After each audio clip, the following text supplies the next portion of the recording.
Buenas tardes. El día de hoy vamos a tocar la teoría de coordenadas normales y tangenciales. Pues bien, ¿qué analizan las coordenadas normales y tangenciales? Analizan los requerimientos que debe seguir un móvil para pasar de una trayectoria así rectilínea a una trayectoria curvilínea o simplemente analizar cómo es que se debe comportar un móvil para describir una trayectoria curvilínea. La principal diferencia respecto al sistema de ejes polares que teníamos antes es que para analizar por un sistema de ejes polares, nosotros necesitábamos definir un centro de giro, un radio de giro, y además necesitábamos definir cuánto era la velocidad angular y aceleración angular respecto del centro. En el caso de sistemas normales y tangenciales no necesitamos definir cuánto es una aceleración angular o una velocidad angular. Lo primero que nosotros necesitamos definir es un sistema tangencial y un sistema normal. Para que el móvil tenga un desplazamiento, se define la velocidad, y esta velocidad siempre se va a encontrar en el eje tangencial a la curvatura. La velocidad, por su parte, se va a definir como la variación de la superficie respecto del tiempo, y esta siempre se va a encontrar en el eje tangencial. A todo esto también nosotros necesitamos determinar una aceleración tangencial y una aceleración normal. Una aceleración tangencial tangente a la curvatura y una aceleración normal que apunte hacia el centro de la circunferencia que describe ese punto. La aceleración en el eje tangencial va a ser la derivada de la velocidad respecto al tiempo. En el eje tangencial, a la cual se le va a tener que sumar la aceleración en el eje normal. Y la aceleración en el eje normal necesaria para que este móvil describa esta trayectoria curvilínea va a ser igual a la fracción que se define como la velocidad al cuadrado dividido entre el radio de la curvatura en ese punto. Ese se define como ρ. Y todo esto va a estar en el eje normal. Sé que estos términos son nuevos, pero simplemente nacen a partir de esta expresión, de la expresión de polares. Tenemos un video de la teoría de coordenadas polares que les recomendaría ver para poder entender este un poquito mejor. Simplemente podríamos definir esto, pero ahora lo que vamos a hacer va a ser demostrar cada una de esas expresiones. Nosotros tenemos que este radio para este punto siempre va a ser único y este no va a cambiar. Entonces, eso significa que todas las expresiones de coordenadas polares que dependan de una variación de radio simplemente se van a anular. R punto, R2 puntos y R va a ser igual a 0, puesto que no cambia, el radio nunca cambia. Por otro lado, nosotros tendríamos que el equivalente a nuestro eje tangencial va a ser igual al E de tita, al eje perpendicular al radio. Y el equivalente a nuestro eje normal va a ser igual a menos E de radio, porque recuerden que nuestro eje de radio se medía desde el centro de la circunferencia hacia afuera. Por otro lado, nuestro eje normal se va a medir desde el punto hacia el centro de la circunferencia.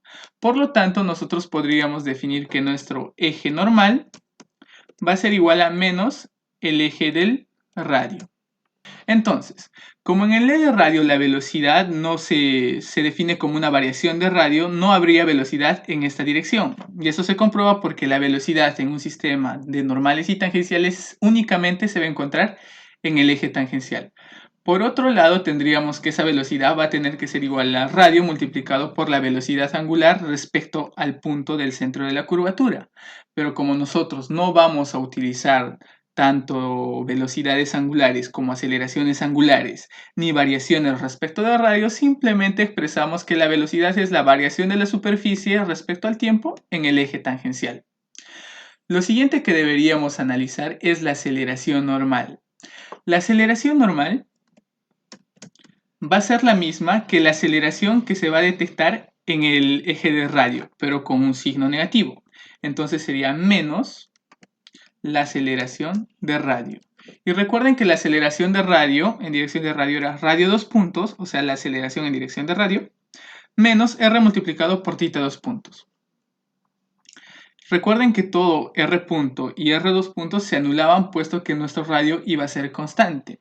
Entonces tendríamos menos multiplicado por menos nos va a ser igual al radio multiplicado por tita punto elevado al cuadrado, que yo lo voy a expresar como tita punto multiplicado por tita punto. Recordemos que aquí arriba nosotros habíamos definido que la velocidad iba a ser igual al radio multiplicado por tita punto. Radio por tita punto iba a ser simplemente la velocidad, pero nosotros no queremos expresarlo en función de r y tita punto. Pero también podríamos decir que tita punto es igual a la fracción de la velocidad dividida entre radio. Y lo que nosotros vamos a hacer va a ser reemplazar estas dos expresiones en la expresión que tenemos aquí. Entonces tendríamos que la aceleración en la dirección normal va a ser igual a r por tita punto era igual a la velocidad. Todo esto multiplicado por la velocidad por tita punto, que era igual a la velocidad dividida entre radio. La velocidad dividida entre radio. Entonces tendríamos que toda esta expresión va a ser igual a la velocidad al cuadrado, todo esto dividido entre radio. Pero como es un radio de curvatura y no es un radio definido, la nomenclatura va a cambiar a ρ. Esta es una forma de demostrar de que un análisis por coordenadas normales es lo mismo que un análisis por coordenadas polares, pero simplemente en el cual no vamos a depender de tanto velocidades angulares como aceleraciones angulares. Lo importante de coordenadas normales y tangenciales es que no solamente nos permite analizar cuando el móvil intente describir una trayectoria circular, sino también cuando describa trayectorias curvilíneas, como tenemos aquí el siguiente ejemplo. Nos encontramos que este móvil A desea describir esta trayectoria curvilínea, que podría ser generada por una elipse, una parábola o una función sinusoidal. En este caso voy a elegir que esta curva se genera por una función sinusoidal. Lo primero que debo hacer es definir un sistema de referencia. Nuestro sistema de referencia que se va a determinar como un sistema X y un sistema Y. Lo siguiente que se debe hacer es determinar la curvatura que deseamos que el móvil siga. La curvatura que deseamos que el móvil siga lo vamos a determinar como una función de y respecto de x. En este caso voy a elegir una función sinusoidal. Recuerden que puede ser una parábola o una elipse. O cualquier función curvilínea, incluso una exponencial. Entonces podría decir que la curvatura la puedo definir como el valor de a multiplicado por el seno del valor de b multiplicado por x más un valor de c. Imaginemos que esta función nos da esta función sinusoidal a la cual queremos definir. Si nosotros intentamos analizarla por un sistema de coordenadas polares, tendríamos que definir primero un centro de curvatura. Imaginemos que esa es la trayectoria y vamos a comenzar a definir centros de curvatura. Cuando nos encontremos aquí, el centro de esta curvatura se va a encontrar aproximadamente por aquí. Cuando estemos aquí, el centro de curvatura se va a encontrar más o menos por aquí. Cuando estemos por aquí, igual.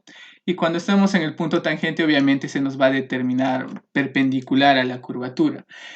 ¿Esto qué nos quiere decir? Que si lo intentamos analizar por el sistema de coordenadas polares, deberíamos reemplazar todas estas ecuaciones en cada uno de los puntos, puesto que tienen un centro diferente y también un radio diferente.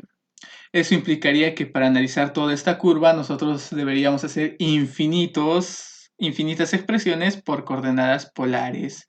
De todo eso se alivia las expresiones por coordenadas normales y tangenciales. Nosotros sabemos que la velocidad se define como una variación de la superficie respecto al tiempo, y esa siempre va a ser tangente. Entonces, este móvil, cuando avance por esta curvatura, va a tener que describir una velocidad, y esa va a ser la velocidad en el eje tangente. Lo curioso viene en la aceleración normal. Nosotros tenemos que la aceleración va a ser la variación de la velocidad respecto al tiempo en el eje tangencial. Pero la aceleración en el sistema normal se va a definir como la velocidad, que es esta, elevada al cuadrado entre radio. ¿Cómo determinamos el radio de la curvatura?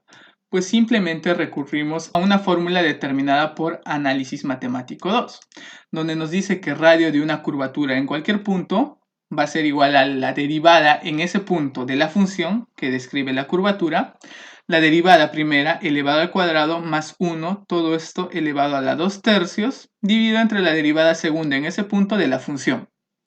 Entonces, si nosotros conocemos la velocidad que va a tener este móvil en ese punto, para que se cumpla esa trayectoria, simplemente podríamos definir que la aceleración debería ser la variación de la velocidad respecto al tiempo, más la velocidad al cuadrado dividido entre el radio, y el radio determinado con esta fórmula. En conclusión, un sistema de coordenadas normales y tangenciales lo van a utilizar cuando ustedes no tengan un centro definido y cuando tengan una trayectoria determinada por una función de y respecto de x, la cual puedan derivar para poder encontrar todas estas expresiones. Aquí en el canal tenemos muchos videos explicando cómo aplicar estas fórmulas y eso sería todo por esta explicación. No olviden dar like, suscribirse, pasarse por nuestra página de Facebook. Eso sería todo por esta emisión. Muchas gracias.